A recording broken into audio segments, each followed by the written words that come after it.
Hello, everyone. Today we're here with Jessica Larrew. Jessica is a 28-year-old wife, mother, and entrepreneur. She's been making a full-time income working online for the last 6 years after getting laid off from her full-time job in 2008. Within 1 month after getting laid off, she was able to earn the amount of money she used to make at her full-time job online. And 3 years after she got laid off, her husband left his job to work from home with her. Now they spend most of their time enjoying their family and living like they're retired. I reached out to Jessica because I really like her and I think she's a great person for you to learn from. She's a mother, runs a full-time business with 5 virtual assistants on her team, and has helped train hundreds of people on her main business, which earns her over 5 figures a month. And I know that while she's insanely busy, she still makes time to enjoy life. I see her post pictures on Facebook going to concerts, going to the beach, date nights with her husband, and I just think she's an amazing example of someone who has a lot going on but still lives a life that she can be proud of. So, Jessica, thank you so much for being here. I'm so happy to be here, Rachel. Thank you for having me. Totally. Now, the intention behind A Better Life is to show people that if they have a choice, they can choose a better life. So, in that spirit, I'd love if you can just take a minute to just brag and share with us some of the things that you're most proud of in your life. You don't really get very much time where you get to brag, so that's kind of fun. The thing that I'm just really most proud of is just that I've been able to enjoy my family in a way that I never saw in many people's examples in my real life. My family and my husband's family just struggled financially and just with a lot of things as we were growing up. And so we didn't know how things were going to be for us when we got married and what our finances would look like. We just kind of assumed that we were going to have to struggle. It was never a desire. We really wanted to work hard and make as much as we could. And just working in regular jobs, we thought, well, we'll get to the top of wherever we can get to and we'll make what we can. And just in the last few years, we've been able to just leave that normal mindset behind and do things on our own. And that's just totally changed things.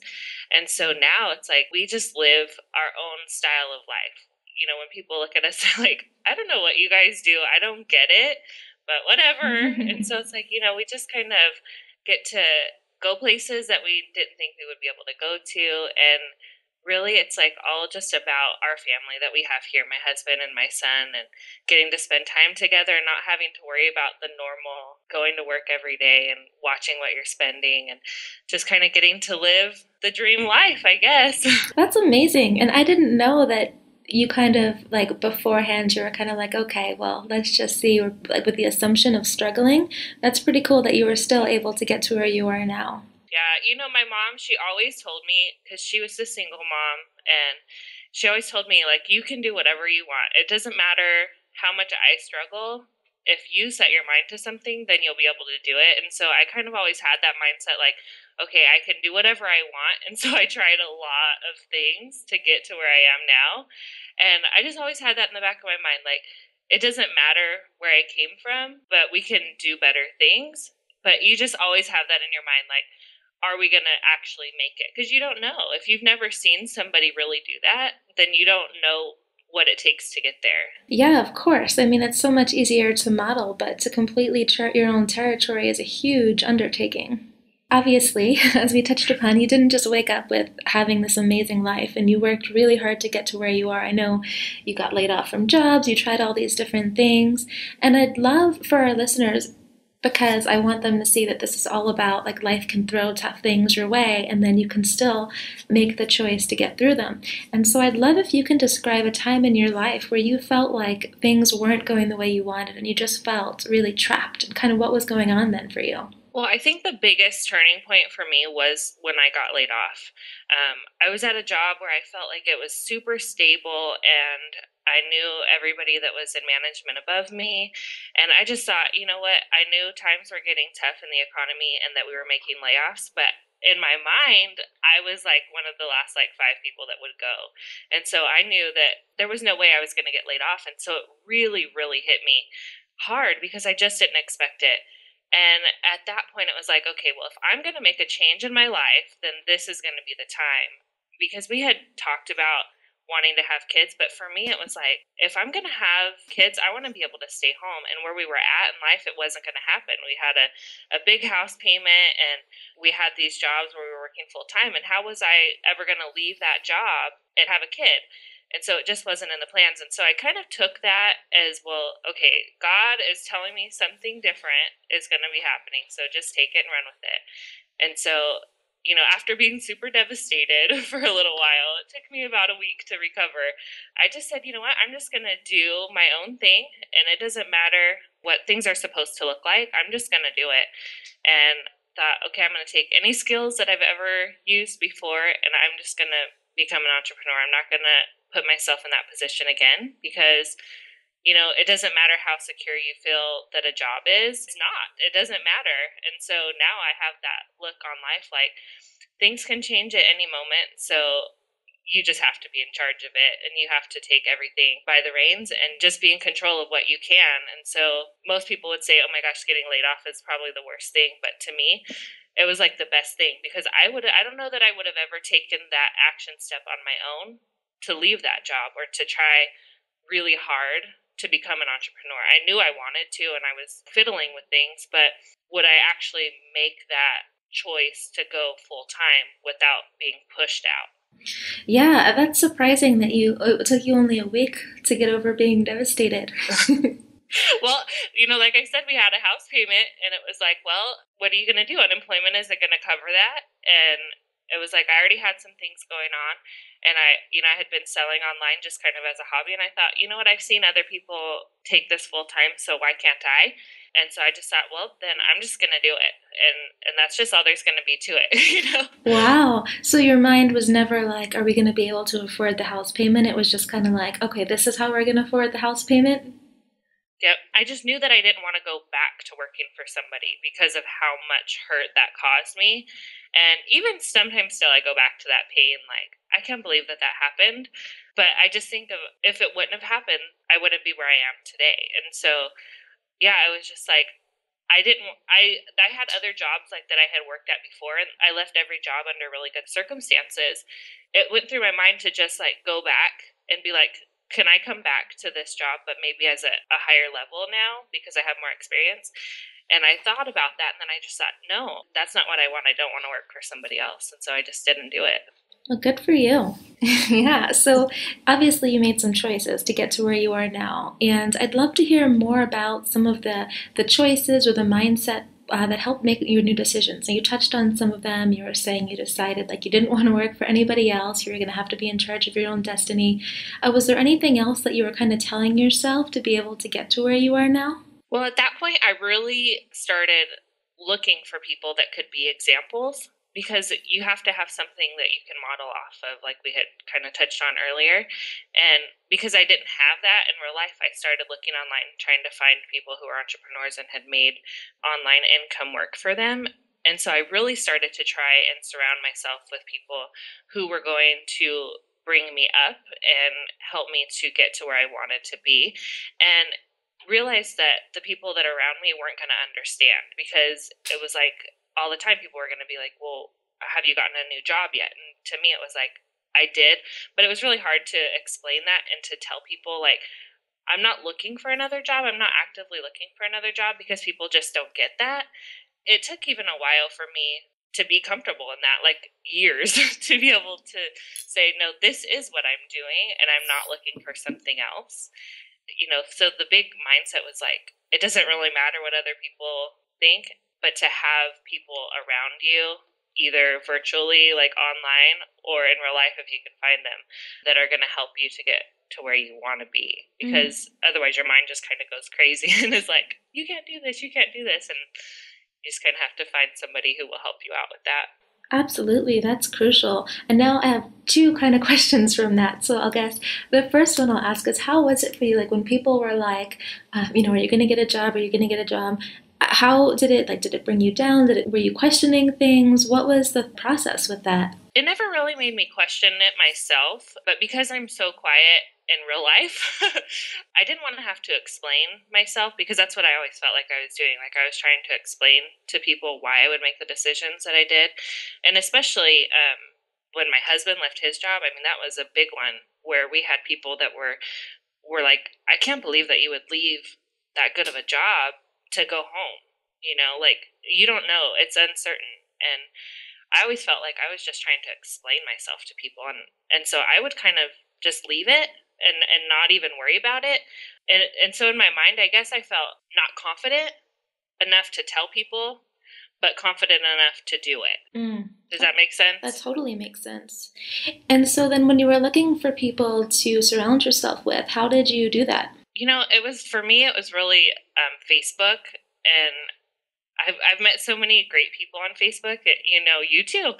I've met you on Facebook, and I just went to groups where people were doing the same thing that I was. So at that point in my life, I was selling on eBay, and so I was looking at groups of people who were selling on eBay, and I would just kind of look for people that seemed like we were similar, that we had the same kind of values, and then would start chatting with them privately. And there's one girl, her name's Beth, and we're business partners now in one area. And we met online and we met on Facebook, and I would consider her one of my best friends, but we've never actually met in person. We know each other so well, and that was because of online and on Facebook. So that's kind of where I went, because I didn't know, and I was so young too. I didn't really know like where to go in real life. I don't know that there was even Meetup at that point. So for me, it was just online. That's fabulous. I think Facebook really helps so many people.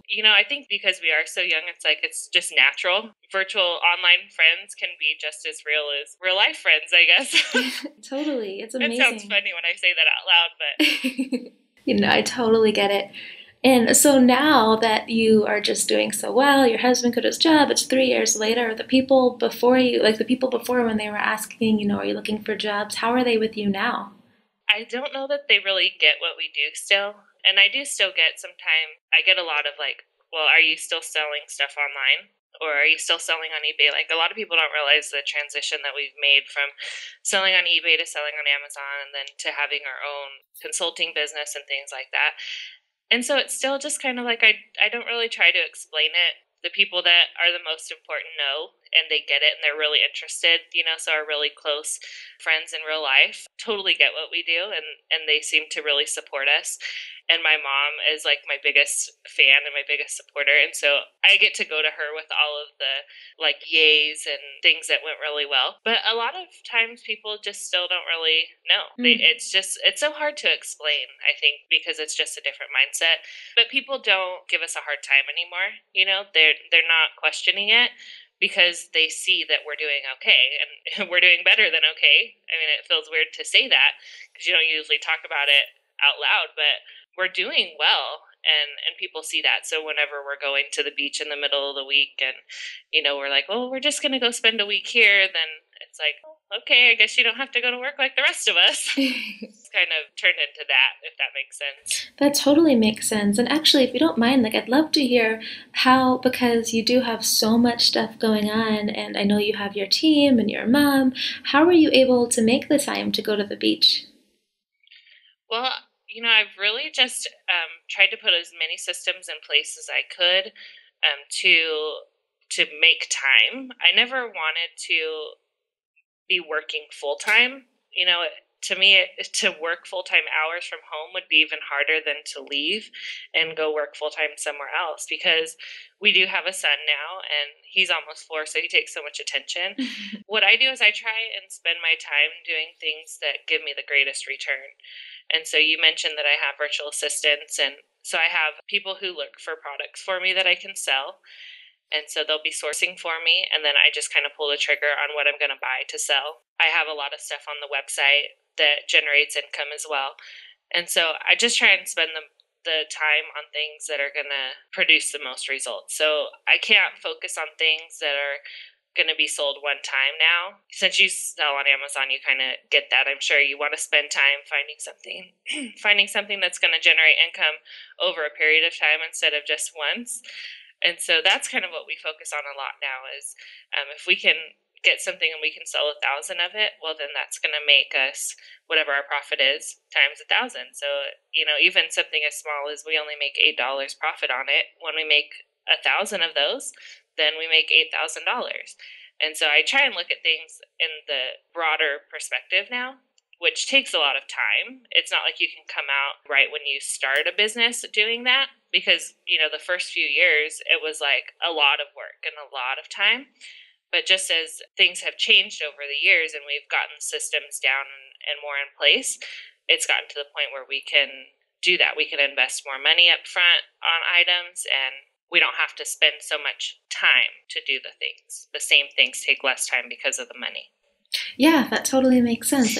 And even still, I think even for people just listening out, some of the things that you said are really, really good as far as you said with your websites. Sometimes people can just find you via your website. And I think that's originally how I heard of your name was I was just doing searches around Amazon and I came to one of your tutorials. And it's such a high leverage thing to do is to spend time on your blog because you have Google pointing to you forever and you have people pointing to your article from other blog posts and stuff. So it's definitely one of those kind of activities that just keeps on giving you returns over and over versus just like you said, the one-off things that you might sell once. And even if it's a $20 profit or something, if you can't leverage it. Yeah, exactly. And I think that's one of the things is everybody's at that point where you had said you have more time than you have money. And I talk about that a lot with the people that I work with doing Amazon business. It's like, you're going to come to a point where you don't want to be spending the time for the money. It's like, what can you do to get more time but make more money? Because a lot of things like clipping coupons, for example, is something where it takes a lot of time. But if you don't have the money, you're willing to give up that time because you need the money. But later, you'll spend that extra 50 cents per item so that you don't have to spend the 4 hours preparing for it. I think that's really important in any type of business, even with websites. If you have virtual assistants, you're trading time for money. You're giving them money so that you can have time. But at that point, you feel like your time is worth more than the money that you're paying. Absolutely. And I think another thing that people can think about is a lot of times with the clipping coupons and trying to save money, even when you're first starting out, I think some people put so much energy into saving money, and it's so much easier to take that same energy because you can only save so much. But if you take that same energy and put it into producing more income, you can just have so many better results. So I think it's great to kind of look at it from both perspectives. Where you can save, awesome, but put the majority on what can you do to actually get more results. Right. Even for people starting out, there's higher leverage things that they can do, right? Would you agree? Yeah, I think anything that you do for yourself, there's ways that you can leverage, even if it's having people in your neighborhood help out with different things around your house so that you have more time to focus on stuff that produces better results. There's always ways to leverage. Totally. And I guess one other thing to just mention for people listening, and I'd be curious if you do this too, but one thing that I find that really helps is if I'm in a situation that I'm feeling trapped in or something, or just I don't know how I'm going to be able to do this in a way that feels easy, is just ask yourself the question, how can I make this easier? How can I do this in a way where I'm not stressing myself out financially? And that's amazing what the mind can come up with as far as answers to that question. Right. And it's usually something, I don't know why it never just comes super easy, because that would make it too easy, right? You kind of have to get stuck to really think outside the box and try and figure out a new solution. Yeah. I mean, I'm just starting now the podcast series, but I'm seeing a theme is a lot of people are saying they had these things that happened to them that weren't the most positive, but they turn out to be these amazing blessings because they were able to navigate out of them, just like you with getting laid off. Right. Yeah. So now you're kind of living like you're retired, you're 28. I'm wondering, do you have a specific action step or something that you do on a regular basis to just keep having this awesome life that you have? Well, I'm always just looking for new ways that I can improve on what I'm already doing or ways that I can make it easier. So the virtual assistants was a big one. If I'm spending too much time trying to figure something out or if something's taking too long for me to do myself, then that was a big one to do time. But also just to really spend time with people who build you up and who you can learn from, even if that's just reading websites of positive people, then I think that really impacts you. Yeah, I think so too. That's actually the whole reason behind this podcast is I just think having that daily motivation for people is so important because especially if you're working behind the computer all the time, it can be so isolating. Yeah, you always feel like you're alone and you're not. but because you don't have that office, I think for entrepreneurs, that's the biggest thing is you don't have that place that you can just go and reach over the cubicle to somebody or meet at the water cooler and just kind of chit chat. You have to intentionally do that. You have to make those connections in real life and virtually as well. But otherwise, you kind of go crazy, I think. Yeah, I agree. When you decided to start outsourcing, how far in your business were you? That's just something that I've done in the last year. Wow, I didn't realize that. So you built 5 assistants in a year? Yeah, and they're not all full-time, and I have one that's full-time, and then the others just do specialty things for me. But just things that were hard for me to do. If I don't know how to do something, I'm pretty much always last minute. I don't know why I do that.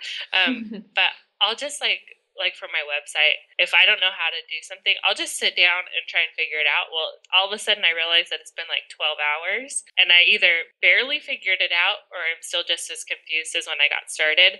And so I realize I can't do all of this on my own. I'm trying to grow because that's what happened is I decided I want to make things bigger and I want to make more money. And so I started spending more time. And then I was like, no, I'd rather make less money, but spend less time. And so it was like, how can I do both? How can I spend less time and make more money? And so that was kind of the only thing I could do was have people help me. And so I got, website specialists, and then I have the people who help me in my Amazon business. And then we even have some people locally that help with the Amazon business as well. Anything that I didn't have to do myself, it's on the list of things to get somebody else to do now. That's awesome. And that's such a good thing that you were saying about asking yourself the right question. So asking yourself, how can I spend less time and make more money? And then all of a sudden you come up with these phenomenal answers. How did you find the people to hire? A lot was for the website stuff was a lot of referrals and just going with people that other people know. A lot of trial and error on Odesk, trying different people and just kind of seeing how we work together. And, it doesn't always work out. You kind of think this is going to be perfect. But something that I've realized with the virtual assistants is that it's really about how well you can explain things. And I think from being someone who's like a solopreneur for so long, where you're just kind of in charge of everything, it's really hard to explain exactly what you want. And so I've had this conversation with my husband a lot, like, how come my virtual assistant can't just read my mind? Like, can't I just say, I want this, and then it gets done? And so that's kind of taken a lot. I think no matter where you find the person, be it Odesk or freelance, or I've even done Facebook posts like on my business page, like, does anybody know how to do this? And then built relationships that way. It takes a lot personally to work with someone. Have you realized that too? Because I know that you do a lot of work with assistants. Yeah, definitely. I mean, I had a company. I don't know if I ever told you. I had a company back in 2010. We had 120 employees at one point, and it was just insane. We were like just dealing with so many different people. I had to learn a lot about hiring and like best practices and stuff. So what I realize now is that when I'm hiring for something, like if I know how to do it, then I'll just either have a video or I'll outline every single step that needs to be taken. I think, and that really helps too. Like when I find the more specific I get in the job descriptions, the higher quality people respond and like the less overwhelmed that they get. So I think the expectations are better. Or like sometimes when I know how to do something, I'll make a training video and then I'll have sometimes people even take a test based on the training video. And if they do well, then I'll hire them because I know that they can do what I need. That's really good. And then on the things where I don't know what to do, like I can't make the training video for technical stuff, then I think referrals are definitely the best way to go for those kind of things, or asking people if they've done that specific thing before. That's really helpful too. Yeah. Awesome. Yeah. I'm glad I'm not the only one. No, I'm trying to get better at that to really be able to explain what I'm looking for to make that whole relationship work better. Because since it is so new, just this is my first year. And being such an introvert, it is kind of hard to explain exactly. That's my process. Yeah, I hear you, fellow introvert. I think the other thing that's really helpful, I learned years ago from Evan Pagan. He talks about when you work with outsourcers to have them answer 3 questions every day, which is number 1, what did you get done that day? Number 2, did you have any challenges or obstacles to overcome? them? And number three, do you have any questions for me? And I think that's really good because when you're getting the daily reports, you kind of know what's going on. It makes it safe for them to be able to tell you if they're having any problems, and any questions also just makes it safe for them to be in communication with you. And I think that especially until you really get to know somebody, just the more communication, the better. Yeah, for sure. Awesome. I'd love to switch gears a little bit and just ask, I know that you're surrounding yourself with people that bring you up and you read lots of things and everything about just keeping yourself motivated. And I'd love to hear on the other side, what do you think is something that most people don't talk about in the personal development world that maybe it's just not sexy or just doesn't, I'd just love to hear kind of from someone who's been able to create such an amazing life for yourself, what goes behind the scenes that kind of is maybe a little bit more work beyond just think it's so or something? Well, I think that the biggest one is that it takes time and it takes a lot of effort. When we do these kind of interviews, it's years later, it's years down the road. And I mean, imagine if we had done this my first year, I'd be like, I don't know what the heck I'm doing, and this is just crazy, I'm spending all this time. And so I think that's the biggest one, is that there's always more to what you see, on the surface. You can look at, say, a 6-figure Amazon business and think, oh, they have it so easy. It didn't start that way. And for me, it's the beginning is where all the hard work comes. And so people have to realize that it's not super fun. It's not sexy, when you're staying up super late. For me, when I first started really heavy in the Amazon side, my son was just a newborn. I was pregnant and then he was a newborn whenever I was really building it. And it's that wasn't really a fun time, I'm staying up when he's sleeping, trying to make an income because I was still trying to I had replaced the income that I lost, but we still needed it to pay bills. And so it's not just because I had a kid, all of a sudden I could quit. So it was a lot of really, really hard work to get to where I'm at now. And I think that that's really important to see, that it doesn't matter where we are today, but just to know that it took a lot of effort to get there. And so if you find yourself struggling because things don't look like they do for other people, just know that it wasn't all rainbows and butterflies for us in the beginning either. It's not easy in the beginning, and that it does take a lot of work. It's not 10-hour weeks whenever you first get started. It's 50-hour weeks, and then barely making enough, but you are, and then you get to the point where you're working 10 hours a week and you're making more than enough. That totally makes sense. And I'm really glad that you brought up the part about when your son was born, because I know a lot of mothers listening are going to be really curious about that. And I can just, when you were talking, you painted that picture so well about your son sleeping, you're taking the time to go and get work done, and I could just feel how stressful that must have been. But you had your eye on the prize. I think then I had no idea what the prize was going to be. I just knew it wasn't going to be where I was before. If there was somebody that I was listening to then that was telling me what it could look like, gosh, I probably would have even worked even harder. There would have been 60-hour weeks because I just didn't know. And so to be here now and look back, it was all that hard work and all that people not understanding, it was all worth it. I love it. And that's great. Like you said, if someone could tell you what it would be like, I feel like you just painted a really great picture for a lot of people of what it could be like. I think a lot of people are going to hear what you're saying and feel really inspired. I hope so. That's just so awesome now, with being able to talk to so many people and kind of, I don't mean having a name, but where people come to me and to see people's lives change and know I was there. It really means a lot. I love it. And in the spirit of just making this podcast feel real and letting people know that no matter where we go, we're still going to have struggles, I'd love if you could just let people know something that you're working on right now and how you're getting through it. Well, one of the things that I've really been struggling with lately is kind of trying to find that balance between having a public life. Like I just said, I'm not necessarily a well-known name, but people do know who I am. It wasn't my goal in the beginning to be that way. It just kind of happened.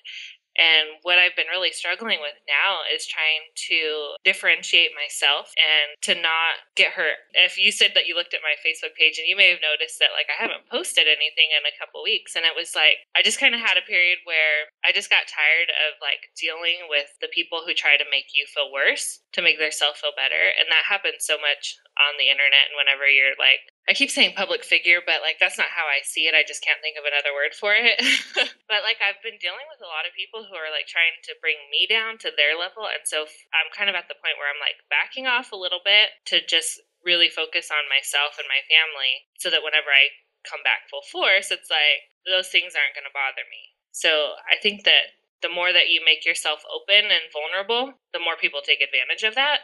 And so I'm kind of at that point now where I've been really, really vulnerable, and now it's like people are really taking advantage of it. And so I'm like, okay, I need to just kind of really refocus and figure out where I am in this and not lose myself. I can't let other people affect that. That's kind of where I'm at right now, is trying to make that whole side of the business not affect my personal being, because then nothing is what it is.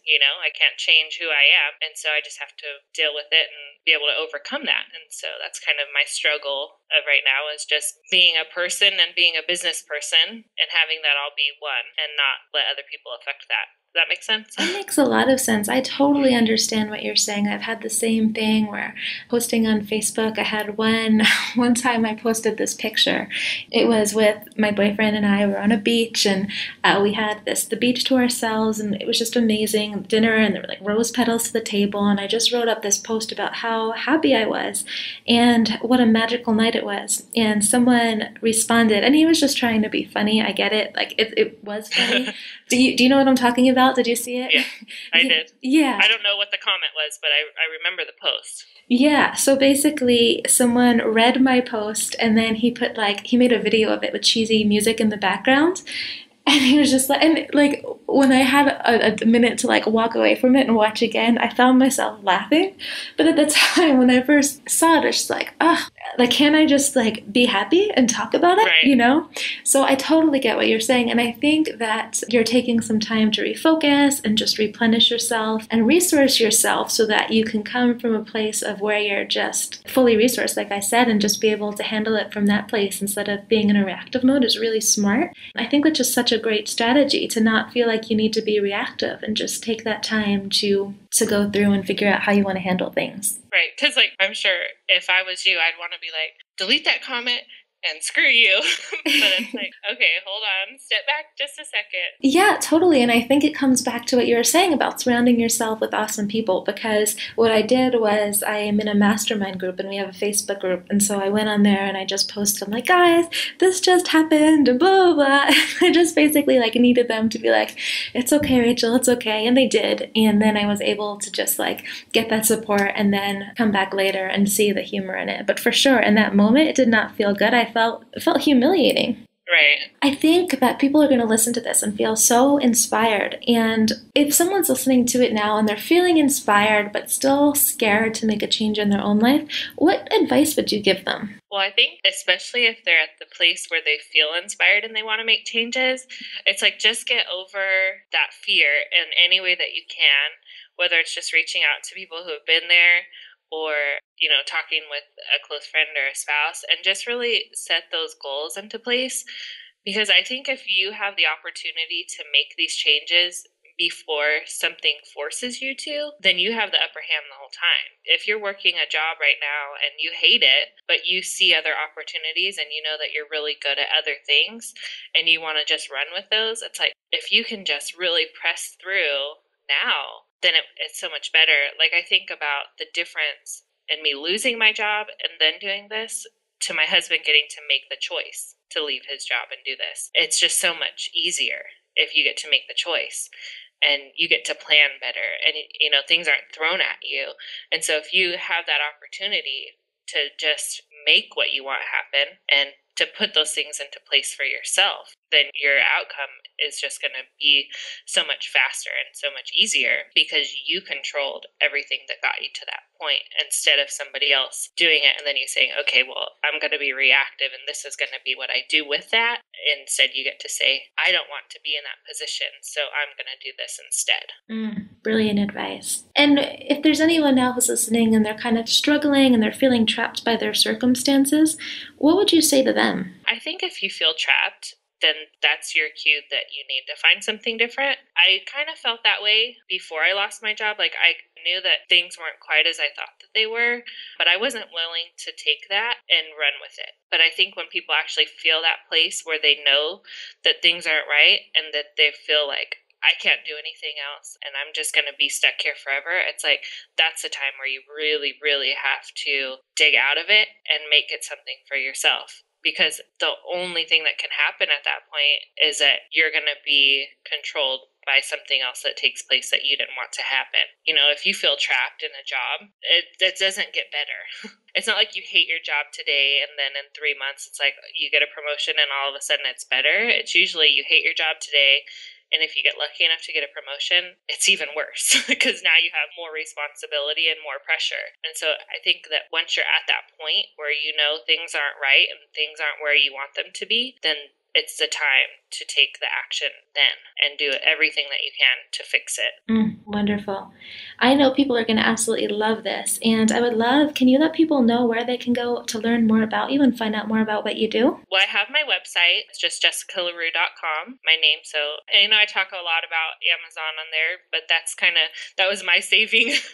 That was kind of what got me to where I am now. And then I have Facebook, like we've talked about before. So people can add me as a friend on Facebook, and I have a business page for Facebook, but people can add me as a friend and kind of get to know me as a real person. Awesome. So for everyone listening, this is going to be on the show notes, but also Jessica Larrew is just spelled Jessica, Jessica, and then Larrew, Larrew. So awesome. Jessica, thank you so much for being here. I know people are going to just